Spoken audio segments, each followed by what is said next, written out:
یہ سوال ہے کہ رسول اللہ صلی اللہ علیہ وسلم نے حضرت عمر بن خطاب اور عمر بن حشام کے لیے دعا مانگی تھی، تو عمر بن خطاب کے حق میں کیوں قبول کی؟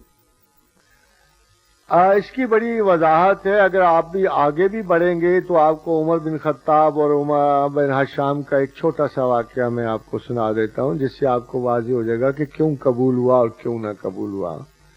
حضرت بلال حبشی اور حضرت عمر بن خطاب اکٹھے تھے. علامہ طنطاوی نے اس کا ذکر کیا، اور حضرت عمر نے کہا او غلام زادے.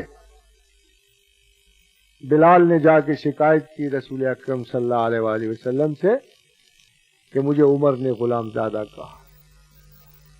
حضور نے خاموشی برتی اور صرف اتنا کہا کہ عمر ابھی تم میں جاہلیت کا تعصب نہیں کیا.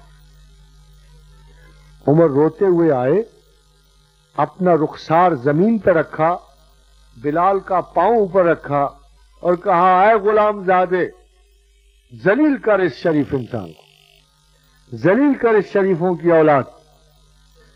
عمر کی ججمنٹ، اس کا واپس پلٹنا ایسے ہی تھا. اب ذرا عمر بن حشام کی بات سنیے کہ عمر بن حشام موت کے وقت بدر کے میدان میں معاذ اور معوذ کے ہاتھوں زخمی پڑا ہے، اور انصاری اس کی گردن پہ چڑھے گردن کاٹنے کے لیے.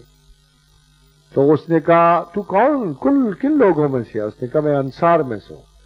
اس نے کہا واہ مارک، سردار قریش کو چرواہے کے ہاتھوں سے مروایا. اے ساربان زادے، میری گردن کو ذرا نیچے سے کاٹنا تک نیزے پہ چڑھے تو سردار قریش کا سر لگے. وہ بھی سردار قریش ہے، اس کا پلٹنا دیکھیے، اس سردار قریش کی ضد دیکھیے، فرق تو لگتا ہے.